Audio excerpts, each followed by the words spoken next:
도널드 트럼프 전 미국 대통령이 공화당 대선 후보로 공식 선출됐습니다. 워싱턴으로 가보겠습니다. 정호연 특파원, 트럼프 전 대통령이 이미 대선 후보가 된 게 아니었네요.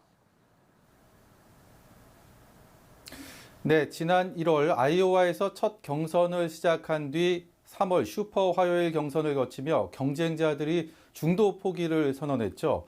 말씀하신 것처럼 트럼프 전 대통령은 일찌감치 공화당 대선 후보를 확정한 상태였습니다.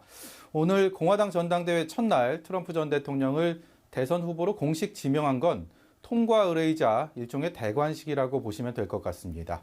어제 전당대회가 열리는 밀워키에 입성한 트럼프 전 대통령은 오늘 밤 잠시 모습을 드러낼 것으로 전해졌는데요. 특별한 입장을 밝히지는 않을 거라고 행사 관계자들은 말했습니다. 트럼프 전 대통령은 전당대회 마지막 날이죠. 현지 시간 목요일 후보 수락 연설을 하게 됩니다. 트럼프 2기 정부가 들어설 경우 주요 공약을 비롯해 국정비전 등 밑그림을 설명할 것으로 보이는데요.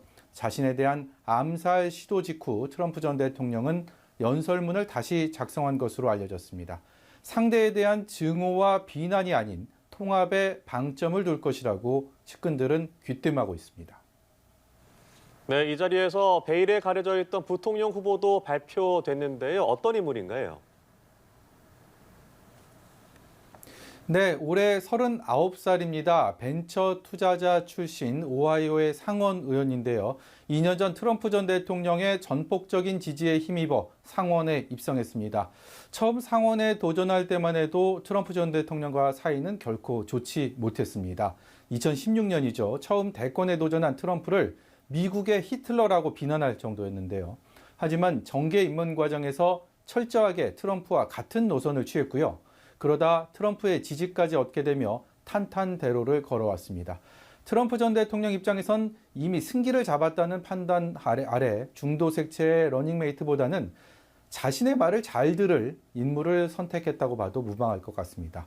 또 중북부 경합주 승부를 위한 포석으로도 볼 수 있습니다. 벤스 부통령 후보는 전당대회 사흘째 수락 연설을 할 예정인데요. 지난 5월 트럼프 전 대통령의 재판이 한창 진행되고 있던 중에 했던 말을 잠시 들어보겠습니다. What's going on inside that courtroom is a threat to American democracy, ladies and gentlemen. We cannot have a country where you get to prosecute your political opponents instead of persuading voters. 전당대회 분위기도 짚어보겠습니다. 행사장 주변 경호가 삼엄하다고요?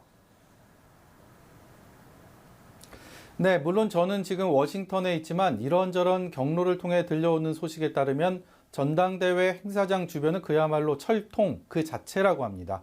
당연히 지난 주말 예기치 않았던 총격 사건의 영향이겠죠. 바이든 대통령이 공화당 행사장 주변에 최고 수준의 경호를 하라고 지시한 데 따른 변화로 볼 수 있습니다. 신분증이 있어도 통행에 제약을 받는다며 불편함을 호소하기도 합니다. 들어보시죠. Yeah, it's definitely been a step up in security. You know, we've walked all around this place trying to get in, and even with credentials, you've been kind of driven this way and that. 이번 전당대회는 트럼프 전 대통령에 대한 암살 시도 이틀 만에 열리면서 지지층을 더욱 단단하게 결속시키고 있는데요. 부통령 후보 수락 연설과 트럼프 전 대통령의 대선 후보 수락 연설은 밀워키 현장으로 이동해서 생생하게 전해드리도록 하겠습니다. 지금까지 워싱턴에서 연합뉴스TV 정호윤입니다.